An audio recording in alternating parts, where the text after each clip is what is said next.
HanselMinutes.com, it's Hansel Minutes, a weekly discussion with web developer and technologist Scott Hanselman, hosted by Carl Franklin.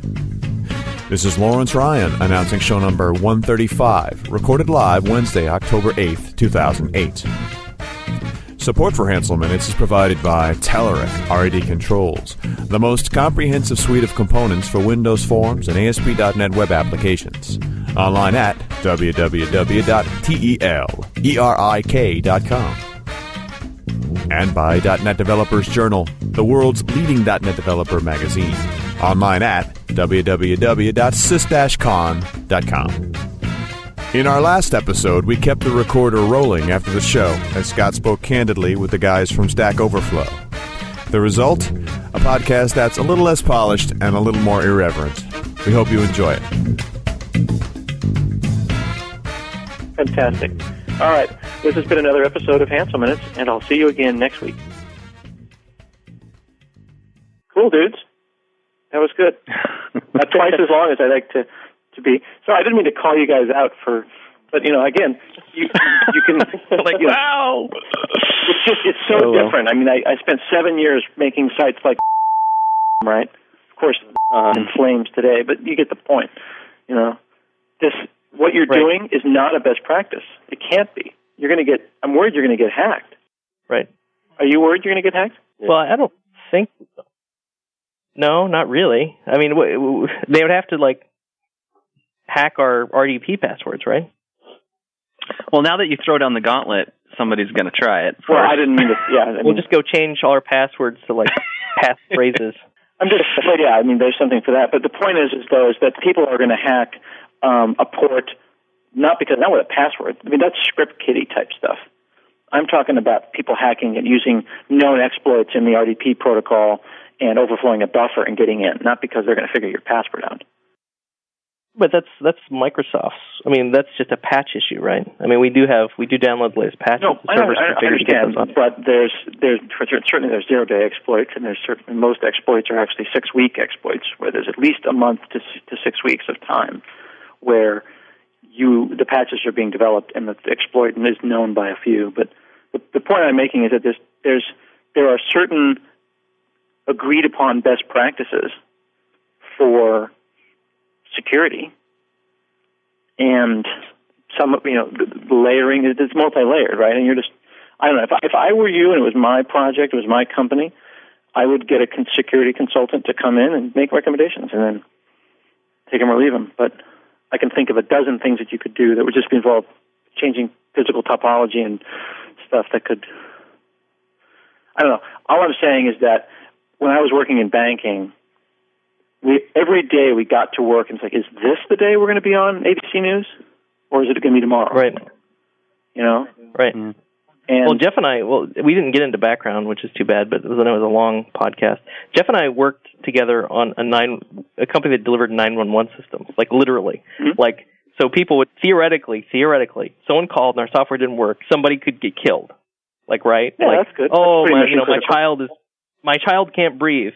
And then our software crashes, right? Mm-hmm. So we know that feeling. That's and I reliability. think what we found was that the type of people developing the software are really no better than you. It's just weird how, I don't know, you just have to make it work. It's just, I don't know. And I'm not There's just nothing special about what software. I'm not going to make value judgments. What I am saying is that in my years of doing that, it's got me paranoid about security. And and it sounds like you guys are paranoid about security and reliability as well. I'm just surprised, and again, we're not recording anymore, but I'm just surprised you played it so fast and loose with something that is a huge target. You know what I mean? It's a challenge. Who can bring down StackOverflow? You know what I mean? Well, we've lived through several of those already, so we're a little jaded, I guess, because it's a site for programmers, dude. I mean, what do you think they're doing? They're out there trying to do every stupid thing you can think of. It's amazing. Jeff, have you thought about doing any branded versions of your stuff? Oh, it comes up every other day. Really? And I'm totally for it, obviously, because, the whole reason you create software is so lots of people can use it. So sure, why not? You want to spread your seed far and wide. But wouldn't it split the knowledge, though? Well, I think the issue there, and Joel and I talked a little bit about this on our podcast, was that it's really hard to develop a product, right, where you're shipping something to someone And it's like packaging an open source project. It's like half or more of the work. Yeah. Right, building it, that's no thing, right? You just built it, awesome. It works for you. It works on your server in your context, and it fits your mental model of how the world works. DOS blog is a perfect example for me because it's a great blog. It works great for me, but we have no documentation. It's hard to install. Of course, I don't give a shit because it works for me. That stuff is a huge amount of work, right? Yeah. And I think we're not done. We're still building, very much actively building the site. Like there's core pieces that are still kind of missing. So it's not ready. It's not fully baked anyway. Mm-hmm. But even if it was fully baked, I would estimate at least 2 to 3 months of just packaging the code, getting an installer working. Yeah. But I was thinking more about software as a service style branding. Well, even that, then we're running like a I'm server totally just brainstorming here, but like if you took like a Guy Kawasaki style doing, like you've seen his all top stuff, right? Yes. And he's just exploiting the out of subdomains, right? And you've got these great tags. Why don't you make tag subdomains so that I can hit aspnet.stackoverflow.com and I get a filtered view. I can do it anonymously and I don't need to have a login, right? Right. No, I think the most obvious direction for this is we've said, okay, this is a site for programmers. It's an explicit goal. But there's a lot of people that are just IT guys that are kind of wannabe programmers a little bit. They know enough to be dangerous. I know what you're going, yeah. But be careful, you're going to get into the Channel 9 situation, right? Because now they've got Channel 8, Channel 12, and Channel 45, Right. But I think that's the most obvious direction, is to have a site for IT people. Yeah. That comes up a lot. So something that's not a Stack Overflow? Like BSOD.com? Yeah, it would be like that? some other term that, sysadmins would know. Yeah.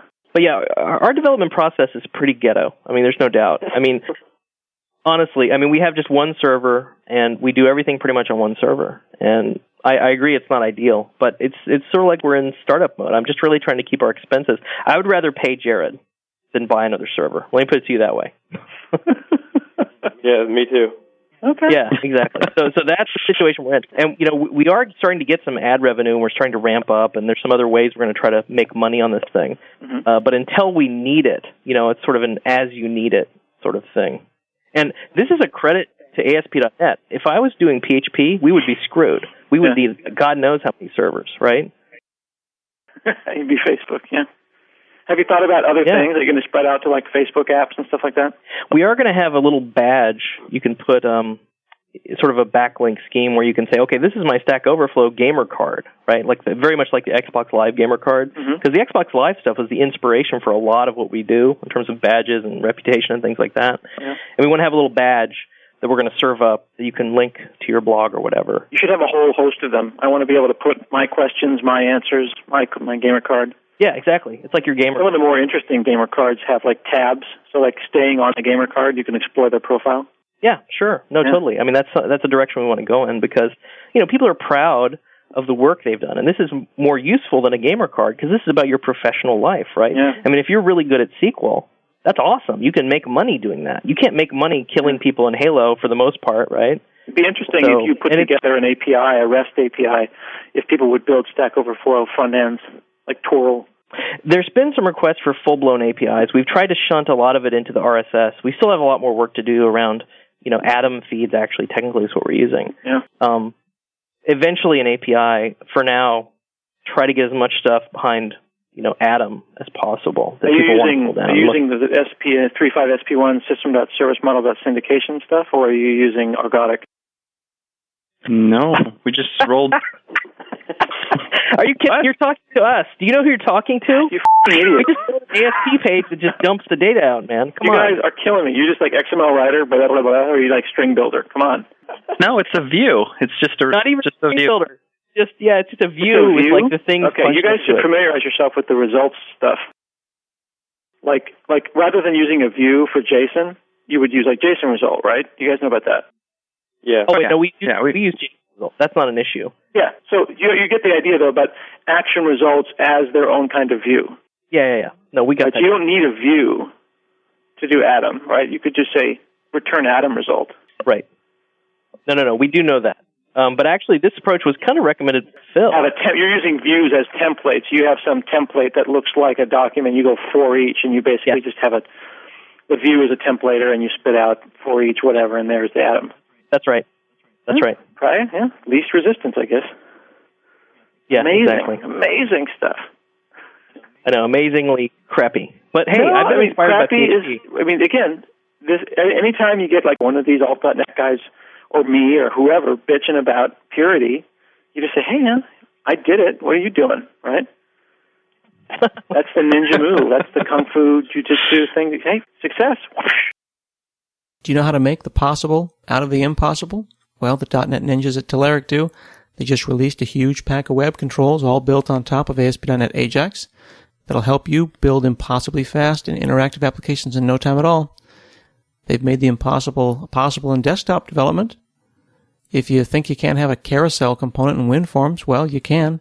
Their Windows Forms suite features a super powerful grid view control and 32 other crazy desktop components that'll give you dazzling WPF-like features, but in WinForms. They do the same thing in reporting solutions with a new design surface like nothing else. Looks just like graph paper. Gives you advanced page layout capabilities. Makes it feel more like a graphic design software than a reporting solution.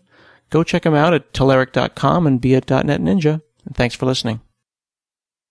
You really do have, you got to understand, these guys that we're talking to, these are really close friends of mine from previous jobs that were, outstanding programmers. These are like it just happened that the people that I would have handpicked to work with on my previous job were available to work with me on Stack Overflow. And they're working basically for slave wages, right? So, we have to be very efficient in how we work. We don't have, weeks to set up the ultimate set of unit tests, right? Yeah. Where you can just go and, squirrel yourself away and just do nothing but unit tests for a week. We have to ship code to our users, right? Right.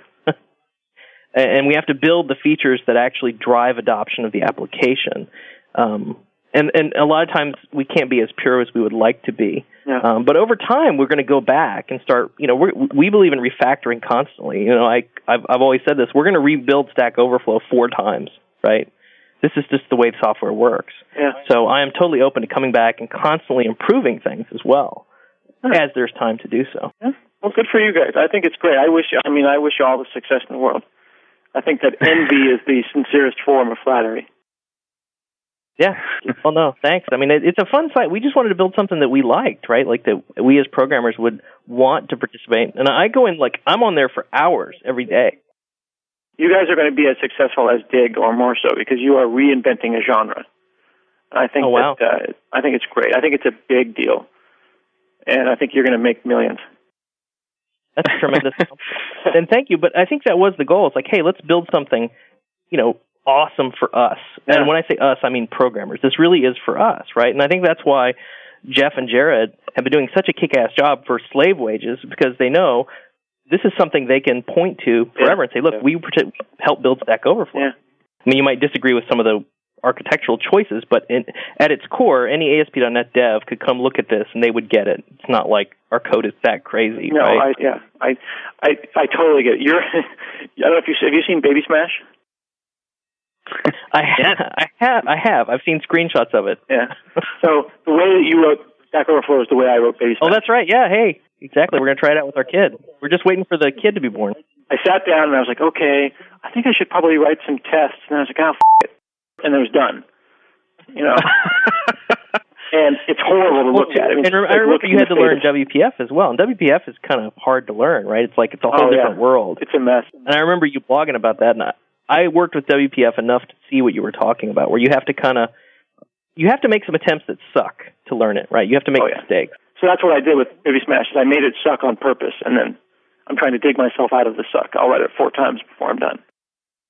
Yeah, exactly. I'll write it 4 times before I'm done. This is my philosophy with Stack Overflow. We're just going to keep writing it until we get it right.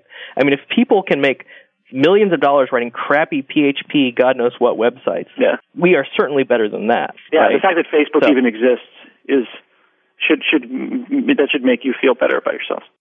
Oh, you just look at the code of WordPress, and you will disavow all code quality for the rest of your life because you'll realize it totally doesn't matter. WordPress is a huge monster, and it's just the worst code. It's horrible. I don't know what that would do to my soul if I looked at that code. That would be a dark blotch. It would just melt your brain, and you realize that code quality is very low on the list of things that matter. And that said, we are good. We should have recorded this part. What do we write? Yeah, we're not writing crap. It's just I think we're choosing some unorthodox methods just to get things done. Yeah. That's the way I would describe it. Cool. And then too, I use Stack Overflow to ask questions about Stack Overflow. I mean, the system can build itself. I'm starting to get embarrassed though. I asked a question on Stack Overflow, like my first question, and someone was like, "Hey, Scott, what's on Stack Overflow?" It's like, I just want to answer the damn question. I'm worried that people are going to think I'm a dork for asking some question that's a stupid question. Don't make a stupid question badge, please. Did you see John Resig posted some stuff? No way. Yep. Yeah, and everyone was like, "Oh my God, we're not worthy. And the funny thing is, half the people probably didn't know who he was, so they thought he was just some Joe Schmo answering their question. They didn't realize, he's a god, Oh, was it a JavaScript question? Yeah, it was on jQuery itself. And it was great, and it became the accepted answer. Like the question asker actually accepted it. Okay, here you go. You need a famous person's tab. Exactly. The one question I've asked on Stack Overflow, I have not received a satisfactory answer. I know. I felt bad about that. I tried to bump your question. Did you see that? Yeah. What is your question? It was a question like how to do request throttling. And when we were talking about on the podcast, we were abusing the cache. Well, I'm abusing the crap out of the cache by just putting in, simple records like a user's IP address and what we're trying to throttle, like as the key, and just no value, and it'll automatically expire. So when somebody posts a question, if that record's in the cache, we'll throttle them. If it's not in the cache, we'll put it in there and do the action. So we're abusing the cache in that manner. I couldn't think of a better way. Send me a link, and I'll ask some guys internally. Okay. Yeah, that'd be great. Cool. All right, you guys. Awesome. Thanks so much. This will probably go up not this Friday, but next Friday. Yeah, and also, with regards to Stack Overflow, I mean, if you have time, we could give you access to the code. I mean, if you want to come in and just, critique it, or if there's some specific area you feel like we suck and you would like to... I don't know what value I would provide at that point. I mean... Well, that's the thing. I mean, it's completely voluntary and it's up to you. No, I understand. But what I'm saying is I don't know, honestly, if I would provide you value. I mean, if I know what I care about, and if you don't care about those things, then that's cool. But me saying it's not going to change it, right? I am fearful for your security. That's the first thing you would look at. So we'll just go in and change all our passwords to really long passphrases. It's not about passwords, and you know it. It's not about passwords. It's about physical security. You're not going to get somebody at Microsoft to use the special Microsoft backdoor to come into our server. Yeah, password is Bill G. No, we don't do that anymore. But no, seriously, if you feel very strongly about something, I mean, okay, so security, right, we'll take that under advisement. We just need to remote desktop into the server. So, I mean, you're just saying that the database server, we would never be able to remote... I mean, what are you proposing exactly? Tell me what you were proposing. You would have... Okay, so you've got... I don't know what kind of firewalls and stuff you have in the front, but you'd have your main firewall in the front, which is some physical piece of hardware. And that probably would be a load balancer for the future when you have multiple web servers. That would have a white list of URL styles that would allow through, and of course blacklists of bad IPs and stuff like that. Then you'd have your web server. Then you'd have another firewall that would let only traffic from that MAC address and that machine. You'd have IPsec talking from the web server to the SQL server, and you'd have impersonation at that point. SQL Server would be behind, at that point, two firewalls and would have one port open. You'd have a separate network backplane for administration that is not part of the open internet. So your web server and your SQL server are not on the same network. Their management stuff is bound to a different NIC. So you have physical NICs that are separate, and you would be doing your RDP by RDPing first into the DMZ and then RDPing from there into the boxes themselves. Yeah, but how would you do this in the context of, Orcs Web? You talk to them, and you work it out. I have a physical box at Orcs Web. They do whatever I ask them to do. Okay. I'm just saying you work it out. I'm just saying that if you're, at some point, you'll be dig-sized, and then you're going to start, then and I'm just talking hyperbolically here, but then amateur hour is over. You know what I mean? You think you have people trying to hack you now. Right. I have to do that kind of setup for other e-commerce type stuff that I'm running. I've never really taken a real strong focus to this because we really aren't storing like credit card information. Even login and usernames and passwords don't end up in the database. So it's like no. So as far as our surface plane, yes, somebody can get in there and do damage and destroy the database. Well, what do? We restore from a backup. Okay. Yeah, it's about reputation. It's about saying, when does the blog post go up that I hacked Joel Software? I hacked Atwood. Right. It's about reputation, because your whole site's about reputation, right? Yeah. It's a programming question site, and nothing would be more embarrassing in my perspective than to destroy the website of someone that's got a website about answering questions. It's true. That's true. We've had a few renegades where early on in our beta that really love to get in there and muck. So the only thing that could be worse than that would be extended downtime. Mm-hmm. Yeah. And I'm also saying this, and this is like 10% of what I'm talking about. 10% of what I'm talking about is that as an ASP.NET MVC site, I would hate to get that you'd be hacked and then someone blame MVC. Right. You need to have, do you at least have ISAPI rewrite and URL scan installed? We have rewrite installed. I did not install URL scan because I was afraid it would break OpenID. It does have a little bit of an issue with OpenID, but all you have to do is make sure that one endpoint is cool. So on my site, I have an OpenID problem because every single comment page is an endpoint that someone could potentially log into, but you don't have that problem. See what I'm saying? Right. So URL scan would be a great way to you would not believe how much you're getting hit, probably with just random bullshit, just to see if someone can hit you with more than a certain amount of characters. I think I was waiting. There's no really true IIS-7 URL scan yet, is there? We're still waiting on that. URL scan 3, I believe, is an IIS-7 URL scan. It's in beta. Right. And then there's the new URL rewriting module. Yeah, rewriting we're doing. That's core. In fact, I just installed the Go Live the other day. Okay. And then there's one other you might want to look at, which is called ARR, which is a forward proxy. It's like Apache's mod proxy. It lets you do things like reverse proxies and stuff. So that would be a way for you to do port forwarding and reverse proxy stuff. So you could have your boxes farther behind the firewall, and rather than just doing port forwarding from the inside, you could do proxying from the outside. Right. Well, let me play a little bit of devil's advocate here. Okay, so if there were these, this is a pretty typical config, in my opinion. We have Windows Firewall going. We're only allowing basically FTP, web, and remote desktop. Those are the only things that are getting through the Windows Server firewall, right? And granted, you can always have more security. But how is this any different than the average Microsoft customer hooking up a server? It's not. It's supposed to be secure out of the box, right, for the most part. Totally agree. And putting it on the public web. I mean, we have massive vulnerabilities based on No, I know. We didn't pick a password. I understand. I'm talking as a guy who spent 7 years in banking. That's all. Right. Once you've spent that much time doing this, you can't think otherwise, right? I mean, DOSBlog is a code base, but it's never been hacked. I'm just saying that there has to be some default level of security expectation around putting a modern operating system on the web behind its normal firewall. I totally understand. You have to have some reasonable expectation. I would never put RDP on a public web server, ever. And I would never put a SQL server on a web server box, ever. Right. I would never open 1433 or whatever the address, and I just wouldn't do it. I would never have unencrypted traffic moving between two boxes inside the DMZ. Right. So I would encrypt the traffic between the web server and the SQL server, and that's just me.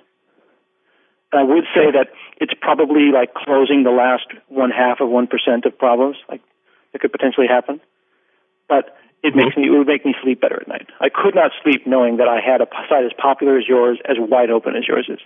That's fair. No, that's fair. I mean, this is definitely the kind of feedback I'm looking for. But some people just they don't lock their car, and they're like, yeah, I live in a nice neighborhood. Yeah.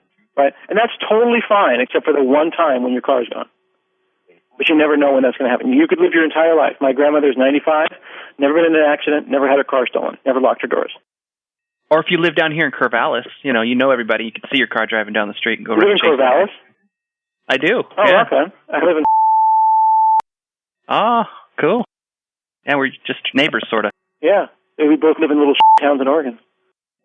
How far apart is that? He's about 45 minutes away. Yeah. Oh, well, the next time you do like a geek lunch or something, you should make sure, Jeff, you should go. I mean, Scott, do you ever do anything locally? Actually, I was down at Corval. I was down at Oregon State giving this presentation recently. So then, I should hang out. You should. The next time you're doing something locally, ping me or Jeff, and we'll make sure Jeff is there. Oh, cool. Yeah. Well, dude, thanks for doing the podcast with us. And as always, I mean, we definitely all this input, particularly from leaders like yourself, we look at and take very seriously. So obviously, we're going to look at the RDP thing and see what we can do about that. Cool. Ask around. I've got a buddy of mine who is was our chief security officer at Carillion. He's hanging out now. He cashed in his stock options. If you're interested in talking to anybody about security, I mean, you know who this guy is. It's Greg Hughes, Run As Radio. Oh, right. You ever listen to Run As Radio? It's an IT podcast on Carl Franklin's network. I haven't listened to it, but I do know the name. Yeah. Anyway, GregHughes.net. He's a security expert. But any of those guys, just talk to Carl or to actually the best guy to talk to about security and network stuff would be freaking Richard Campbell. Oh, dude, you know what you could do? You should do this. You should talk to Richard Campbell because he is a owner of Strange Loop Networks. Strange Loop Networks is currently working on an appliance that sits like in your after your firewall. That is an out-of-band caching thing like Velocity, and they're looking at ways to accelerate MVC right now. And you literally just plug the appliances and you push a button, and then it offloads stuff like all your cache issues. Move them off to a hardware appliance. Right. Yeah. No, that's cool. I remember his Strange Loop stuff. I had seen some stuff about it, so that would be cool. Have you guys played with Velocity yet? We haven't looked at it yet. I mean, eventually, you're right. Eventually, we get to a certain scale. You really should look at Velocity. Because even if you kept your stuff the way it is, like with one box, you could have another whole box dedicated to just caching. Right. And Velocity supports in-proc, out-of-proc, clustered, whatever. Right. Right. Adding more boxes is in the cards. I mean, for sure. I mean, at the very least, we're going to have a separate database server. It's just a question of when, right? And also, we want to move to SQL 2008. Do you think we'll get any kind of performance boost from going from 2005 to 2008? On the SQL side, maybe 20%. Yeah. Not too much. Not as much as you got from going from IIS6 to IIS7. 20% is a ton. I mean, that would be pretty dramatic. There's a lot of more. Apparently, the query analyzers, the query plan is a lot smarter now. I think we are going to kind of wait until Service Pack 1 just to be sure everything's nailed down. It's really good on 64-bit machines with 8 gigs of RAM. That's really where the sweet spot is. You know what sucks about upgrading our server? So our server has 4 gig. To upgrade to 8 gig would cost us as much per month as getting another server. Ridiculous. Stupid. Cool. All right, well, I do have to run, but I'll email you when the podcast's up. And I'll catch you guys later. Thanks again.